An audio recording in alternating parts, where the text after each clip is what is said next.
Hello, welcome once more to Decision Moments. Decision Moments is a platform where we look into the challenges that leaders in this country have addressed towards nations building, especially following the 1994 genocide against the Tutsi. We are looking today into issues of gender equality, women's empowerment, women's rights, and also the rights of the girl child. With me today, we have two iconic ladies, very well-known names in the country. We have, to my right, Madam Rose Rwabuhihi, who is the Chief Gender Monitor in Rwanda. Madam will be talking to us on the contribution of the UN to gender equality in the country, and also the contribution of Rwanda to UN's gender equality work. And we have to my left, Madam Diana Ofwana, who has just taken her retirement from the UN, where she lastly served as the resident representative of UNDP in Niger. Madam Diana will be talking to us about the triggers, the principles that make gender equality work, and also some of the lingering challenges that we need to overcome to make gender equality a reality in the country. So I will start with Madam Rose. Mama Rose, can you talk to us a little bit about what this country, Rwanda, has done within the UN for the 60 years that it has joined the UN family? What has been the contribution of Rwanda to the mission of the UN?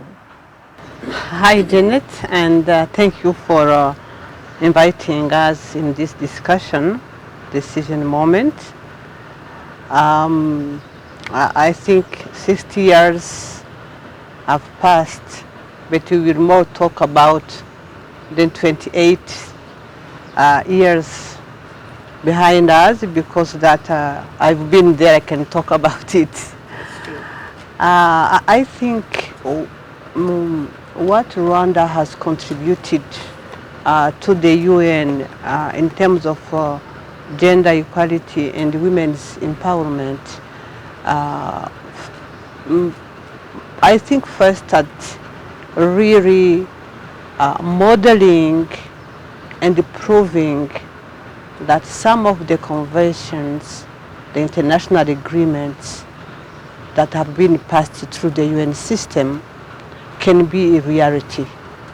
Rwanda has signed most of them relating to gender equality or mainstreaming gender equality, because some are related to other sectors but have gender equality components.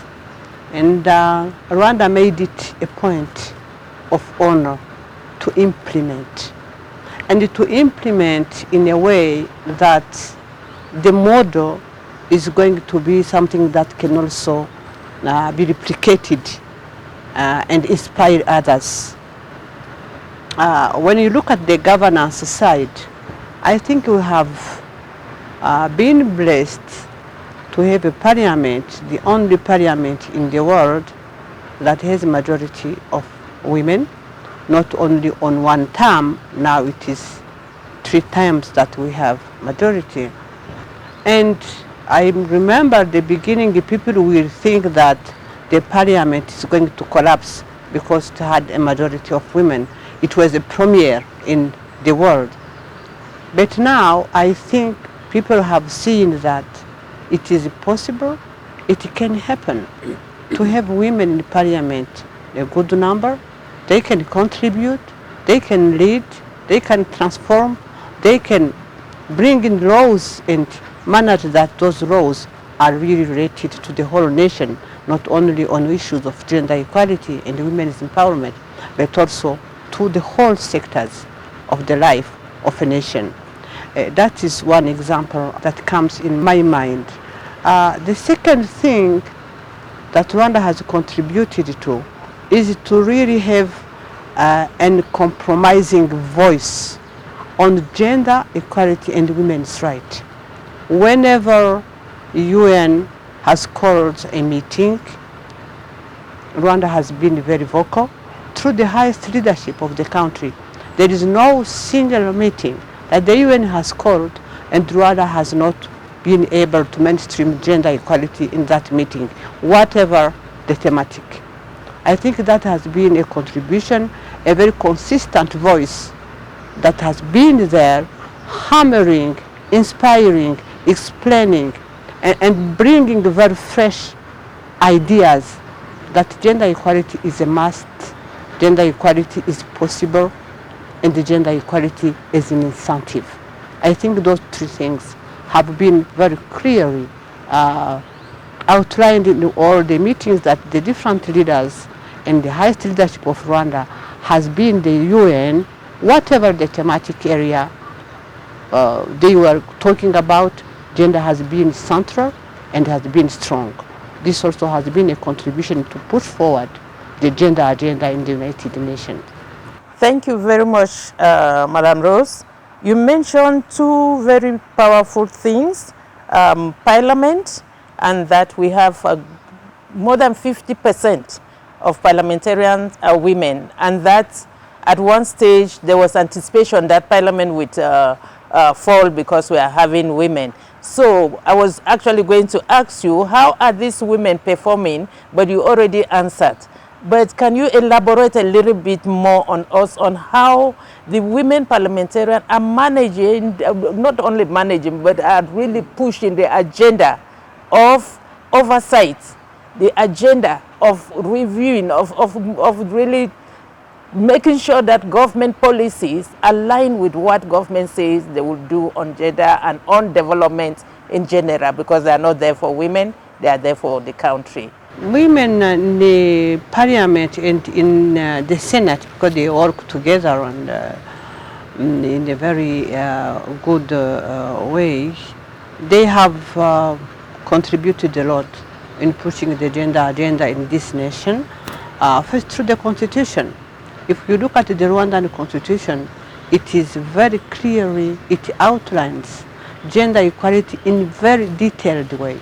It is a constitution that has been very intentional to look at all aspects that will lead the nation in really advancing gender equality and making sure that no one is left behind, including women, men, and boys and girls. Second, if you look at the same constitution, it is a constitution that went down to the details of mechanisms. If you look, for example, the different institutions that uphold gender equality in this country, they are reflected in the constitution. From the Ministry of Gender that is coordinating, to the National Women Council that is mobilizing and empowering women, to the Gender Monitoring Office that is upholding accountable all the different institutions and sectors, the Constitution has been very detailed. And more importantly, gender equality in our Constitution is not a provision, it is a principle, which is very important. You understand the difference between just one provision and being a fundamental principle. So the second thing I think we can put forward for the good work that the presence and the participation of women massively in the Parliament and the Senate is at the level of legislation. If you look at the laws in Rwanda, they are very gender responsive. You will not see any single law that is discriminatory in terms of gender. Everything has been now looked at in a way revised, new laws enacted, and we think that they have done a great job in these 20-something years, but also we have to recognize that they have worked in tandem with men who were in the Parliament, because remember, the Constitution at the level at that time we had not yet the majority of women. And the men joined the women who are there, and both together made a constitution that we are proud of today in terms of gender equality. Thank you. And talking about men, you mentioned the greatest leadership that Rwanda has on gender equality through the voice of the leader. And I would like to hear more about that. Are others seeing, are they listening? He has been talking about gender equality and holding that voice. What can we really see as the urge first for him and how it fits back to others? I think it is a voice that has been loud beyond the country. It is a voice that has been from the national level to the grassroots level, to the community. You can Google yourself and say gender equality and His Excellency President Kagame of Rwanda.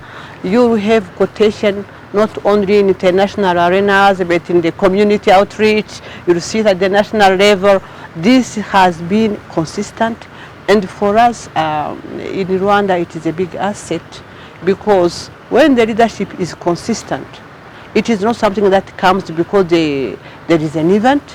It is a spirit, it is an ideology of the country, and it is translated in the way, the attitudes, the thinking, the directions that the highest leadership is giving. Gender is never left behind. It is not a speech.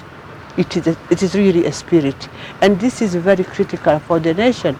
But also we know that, and we have seen that that voice has reached out throughout those years beyond the country. You have been yourself at the forefront of the VOW campaign, the End Violence campaign, Unite, and you know how Rwanda's voice has been very clear and loud in those campaigns. Coming to the SDGs, the recent SDGs, and before the MDGs, and recently generation equality, Rwanda's highest leadership voice has been uncompromising. Thank you very much. Now you just reminded me of the command post exercise that was led in Rwanda by the president himself, with the coordination of Madame Diane and the RC and the UNCT at that time. But coming now, Madame, you talk to us about the strong institutions, starting with the Constitution, to the Ministry, to the Gender Monitoring Office. Can we know more about that office, what it does? Because I don't think it's a common institution in many countries on really monitoring gender equality across sectors, right down to the grassroots. Maybe that is something that we may want to know more about, if you are willing to share. Yeah, you know, Rwanda has made 3 choices. One is being united. You know where we come from the genocide against Tutsi to or so many other bad things that happened in this nation that we are together trying to overcome. Rwanda made a few choices to go forward, and one is being united. The second is thinking big, and the third is about being accountable. And in that framework of being accountable, we also pitched gender equality. People being accountable to how they are implementing the principle that is in the Constitution, and that is gender equality. And again here I have to say that we have been inspired also by the United Nations. In 1995, just after the genocide, Rwanda was rebuilding and building its institutions. And you know, after Beijing, as I said before, when Rwanda ratifies, when it engages, when it commits, it really tries and strives to implement. So after Beijing, Rwanda put in place a framework of implementation of the Beijing Platform for Action. And the Gender Monitoring Office is stemming from that. At the beginning, it was called the Beijing Office, and it was then transformed in the Gender Monitoring Office because the Gender Monitoring Office was already in the Constitution. It was later in the Constitution, and it replaces the office following up on the implementation of the Beijing Platform for Action. So, then from that time, the Gender Monitoring Office has strived to ensure that gender equality, accountability is enshrined in the different systems of accountability. And that is something that is new, that is true. We have been trying to look around to see those who have the same institutions to learn what they are doing. We have not seen that many because, again, this is what we call here our innovations. But those innovations also are also inspiring others. Now across Africa, there are so many countries now that have now established gender monitoring offices in their systems. So now what we do, we ensure that the different sectors, being the private sector, faith-based organizations, the public sector, of course, CSOs and NGOs, the civil society, family, are really implementing the commitment that the country took. When we take a commitment as a country on gender equality, it is not only the state, the government side, the public side, it is also the private, it is also the faith-based, and we are engaging them to ensure that they account on those commitments, that are commitment by the country, not by only the public sector. And it is showing us that it is not only enough to implement, but also to be answerable to what we commit to. And for this, Rwanda has committed, and they think they are answerable. They have to account to the international community. They have to account to the people of Rwanda. They have to account to men and women of what they commit to, being in the national laws and commitment, as well as what is happening in the international arena. Thank you so much. You talked so much about principle, and I want to turn now to Madam Diana, who will tell us what makes gender equality work. What are those principles that must be adhered to for gender equality to become a reality? Well, first of all, thank you so very much. It's a great honor to be here. Janet, very nice to see you again. Please do extend our gratitude to the RC and the UN for inviting us to this discussion on decision moments. We're happy to be here. We also take this opportunity to congratulate the UN for its 60 years in Rwanda. With regard to principles and what would make gender equality work in general, I think Mama Rose has very well articulated it. In terms of leadership, gender equality par excellence is denotes hierarchy, power, structure, a race for resources that are usually not enough, the ability and the willingness to be just and equal. This is not always the case because the world as it is not by nature equal.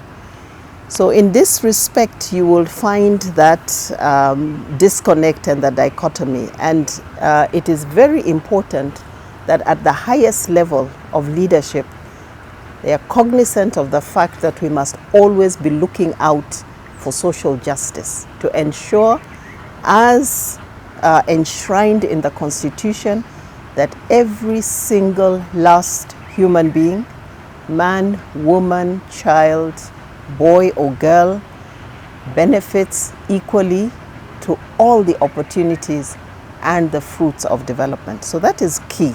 And political will and leadership comes right at the top.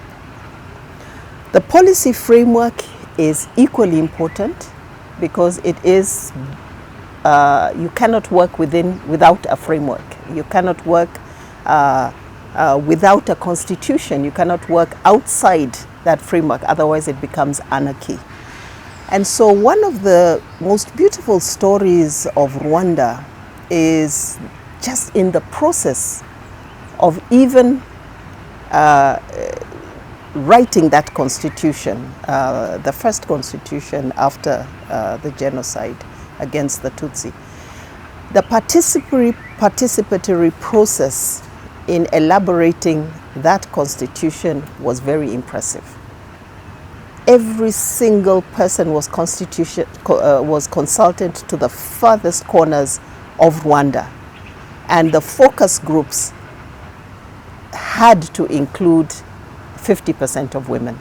Now that is new, and that is a good practice that could be borrowed. The systems must be there, and the institutions, and as she said, it should not only be the institutions that are responsible for gender equality and the empowerment of women, but every single institution must be cognizant of the need for gender equality and the empowerment of women in all its laws and undertakings. So that is extremely important. Finally, when you come to actually translating those frameworks and those policies into practice through programs, there needs to be an eye that ensures that these programs, from planning to execution to evaluating and monitoring, are gender responsive. And it is very easy, you know, it's not scientific. It needs to ensure that nobody is disenfranchised. Now, historically, women and girls have been marginalized. It's historic. It's everywhere all over the world. So putting a special emphasis on women and girls doesn't mean that we are favoring them. It means that we are righting the wrongs of history. That is extremely important. Equally important, and this is where the Gender Monitoring Office comes in, is to ensure that there is data and evidence that we have actually reached the parity that we want. Because at the end of the day, we do not want to tip the balance and now do reverse discrimination. So this monitoring is extremely important. There's another thing that is important, is the mindset. You know, we are all products of the societies in which we live.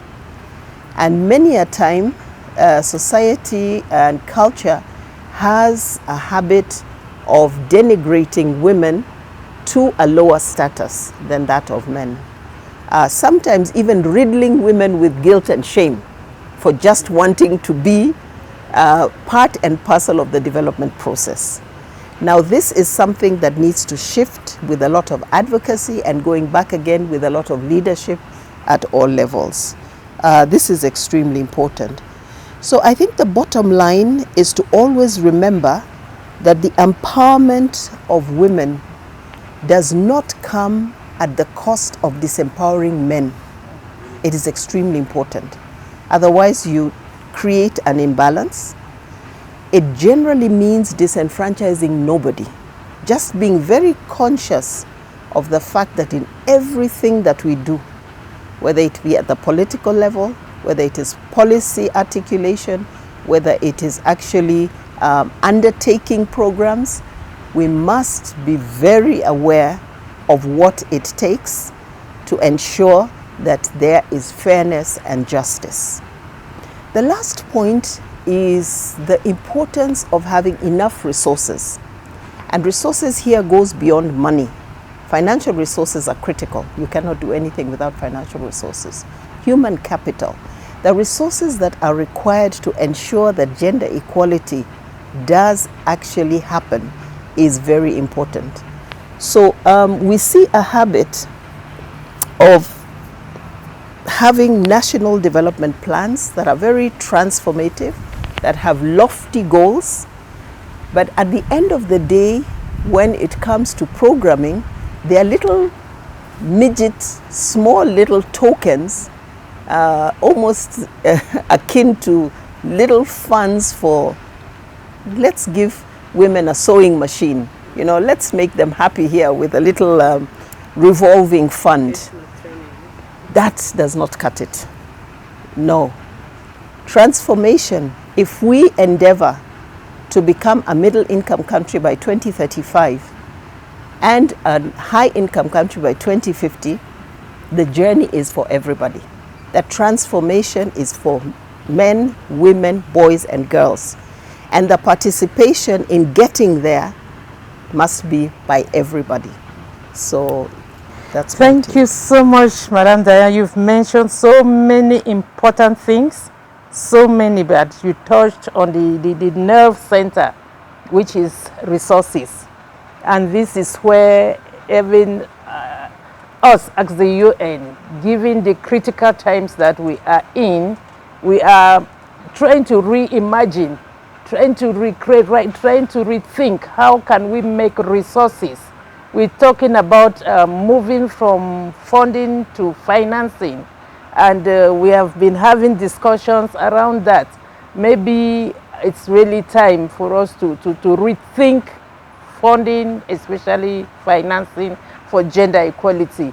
From your very broad knowledge background and the work you've done, do you have some tips to share with us on that?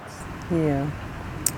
I think, Janet, it's time that Africa becomes bold enough to sometimes refuse some funding that will not support and help the continent to reach its goals. And what do I mean by this? We need to look within ourselves to see what we have.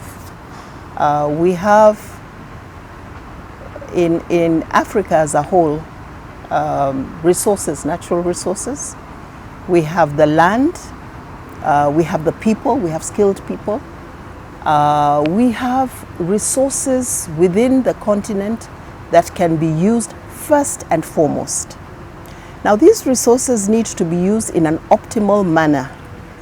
And once again, with all modesty, being Rwandans, one of the things, and I thank Mama Rose for speaking about accountability.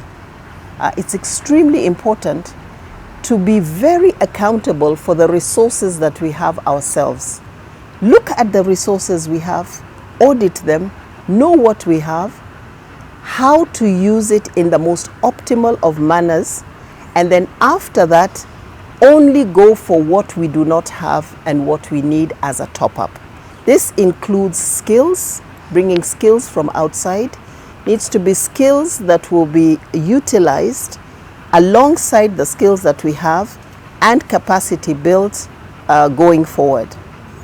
When it comes to financial resources, we need to open up and be broad and look at the different financing instruments that exist and try and mold them around what works for us, and not borrow for the sake of borrowing, because it's very expensive. It is very important in designing these policies to ensure, again, that those who are farthest left behind are thought about in this whole equality paradigm. But then there's also an affirmative action that needs to be done to push them a little bit and put them at the scale. There's a lot we could say about this. Really, time does not allow. Time does not, but maybe you touched on two other things that I want to get a little bit before we move on to the next phase. You mentioned mindset, and we know that mindset is a very difficult thing. You also mentioned this issue of those left behind. And when you were talking about the constitution, and when Mama Rose was talking about the constitution, it looks like Rwanda's constitution had seen this principle that the UN is talking about now of leave no one behind. It had been seen and foreseen in the constitution even before it became a strong principle. Maybe also a little bit on how do we, Mama Rose talked about taking the issue of gender equality accountability to villages, to religious leaders, And you emphasize mindset as one of those things we can change. How do we really push this forward? And how are we seeing it happening in our context in Rwanda? Thank you again. Mindset change can be achieved in different ways depending on what theme or topic you're speaking about. When it comes to gender equality, we need to be aware that the language we use is extremely important. We are, again, as I said at the beginning, the mere fact that you're talking about gender equality, some people watching this will probably not listen because it says, oh, that's a women's affair. Until they probably realize that achieving gender equality is central to poverty reduction and, by extension, long-term economic development. We have to ensure that the language we use is less adversary. Many times we talk about fighting. Why are you fighting? You know, why don't we talk about collaboration? We have a common goal. It would be, as His Excellency the President of Rwanda once said, not utilizing all the resources that you have, men and women, you'll be shooting yourself in the leg because you're only using half the resources, and it will take you double or triple the time to reach your destination. So it's all a matter of common sense, and the way we transmit this message is extremely important. Non-stop advocacy is also important with the right messaging. As the world evolved and the .com generation is coming up, we have much more hope. You see basically the way that they are go-getters, be it women or men. One of the things that we have to be a bit cautious about is to be grounded and rooted in our own traditions and culture that is good, that is progressive. We lose ourselves and we lose our identities when we just grab anything that comes to us in the name of gender equality and women's empowerment. So we have to be also very aware of the context in which we are speaking, the African context, the Rwandan context, the way we do things. You cannot just copy anything and think that it will work. So advocacy, language, continuous work by deed and in spoken to ensure that gender equality and the empowerment of women becomes a reality in everybody's mind, and it is not relegated to women's business, little funding, let women talk to themselves. Thank you very much. We're going to take a break, a very short break, and when we come back, we'll be hearing from Mama Rose on what the UN has done to support Rwanda in its gender equality and development and nation building efforts. And we'll be hearing from Madam Diana on the perspective. Rwanda is doing well. Where do we see ourselves on gender equality in the next few years? Thank you very much.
Welcome back, and we have with us still Mama Rose and Madam Diane, and we're going to continue our series on decision moments. This time, Mama Rose will be talking to us on the contributions of the UN to Rwanda's gender equality, development and nation building effort, and Madam Diana will be talking to us about the perspective. Rwanda has done so well, is doing so well on gender equality. What next? Where next will we be going from here, and what can we put our eye on so that, as they say in my place, on the door power of Premier Bank, we don't sleep on the first bench. We are already there. We have to keep it. What should we be doing more and differently so that we keep it? So Mama Rose, over to you now. Can we know a little bit from you what has been that the contributions of the UN to the national movement towards gender equality and nation building, especially in the past 28 years? I think the UN has been at the beginning of this journey and providing its very remarkable contribution. I talked about the Beijing conference. That really set the stage for so many things in this country. The country was building its institutions, as I said, and what we call today the gender machinery and the programs related to the whole gender agenda. I think the inspiration from the Beijing was something that really triggered a lot of initiatives in this country. Second, the capacities.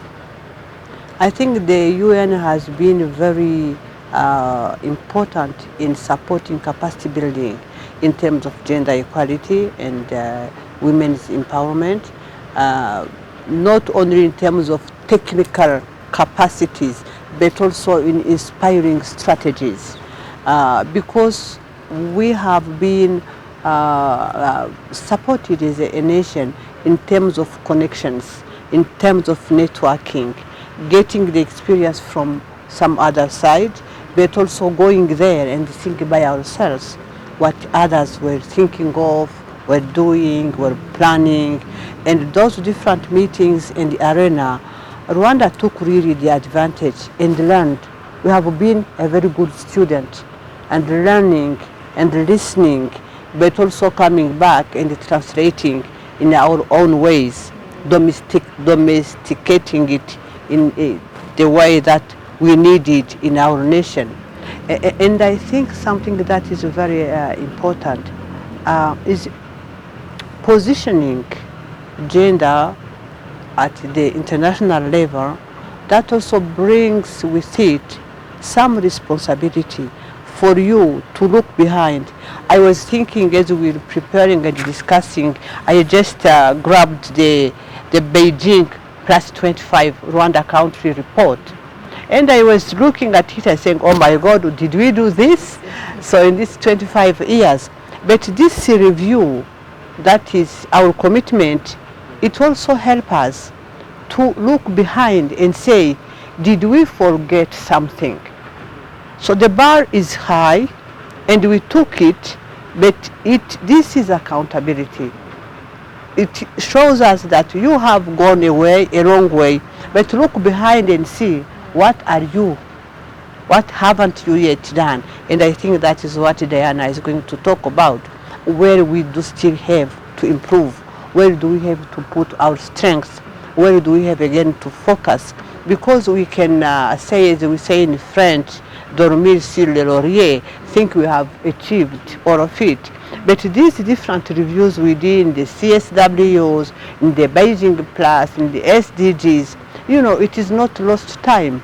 It is an opportunity to look behind and to analyze and to question ourselves. And this the UN has been very influential in taking us back to the task. How did you do it? It is not I have 61% in parliament, but what is the achievement? What is next? And I think this is a very important contribution. Pitching the agenda of gender in the international arena, supporting capacity building, exposing women and men to those kind of concepts and how they are translated, but also taking us back and reviewing where we have the strength and where we still have weaknesses. Thank you so much. And Madam Diane, where do we see ourselves and it's going forward? Having been a former UN official and now being on the other side is actually interesting looking in from being on the other side. And what I see going forward is the future of what they call the future of development, something that Mr. Achim Steiner likes using a lot, the administrator of UNDP. But in future, we are looking at a data-driven, science and technology focused trajectory of development. It is very important that we are not left behind. And honestly, I think Rwanda has not sat on its laurels. A lot has been achieved, and Rwanda is looking forward, even in the area of gender equality, to where can people be best positioned to be equipped for the future. And as you see, there's a lot of science-based, data-driven academic institutions that are coming up that Rwanda is partnering with. I think going forward, women and girls should be encouraged to take full advantage, as should men and boys, not only in coding, but in data science, everything that is going to power the future.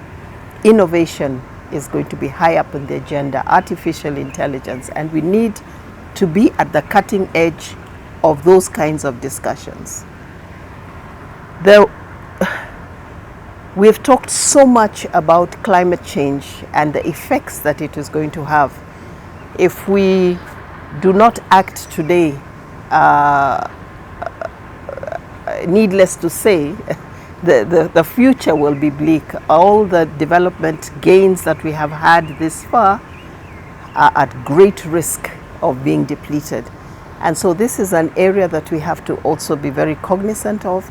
And once again, we are very proud that Rwanda is one of the first, I think the only country in Africa that is, or the second, that actually is hosting the Rwanda Green Fund, amongst other green initiatives. Finally, and most importantly, the financing for development, which we spoke about before, and specifically for women in Rwanda, getting in full force on private sector. Private sector is the engine for development, and we have pitifully few women who are at the higher end of private sector engagement. This is one area where we need to really push and push hard. As I spoke about it before, the African Continental Free Trade Area, we need to take advantage, and we have to have women not at the lower end of the private sector, but actually at the top end, science and technology, in manufacturing, in the big game. So the hopes are high. For Rwanda, I'm hopeful. For Africa, I'm also hopeful, but there's a leap.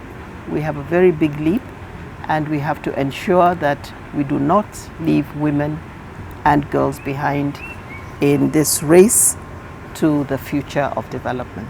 Thank you. Thank you very much. And you mentioned something very critical, the climate change, that may upset most of the gains, but also coming with opportunities for Africans in terms of financing, the green economy, and the new technologies.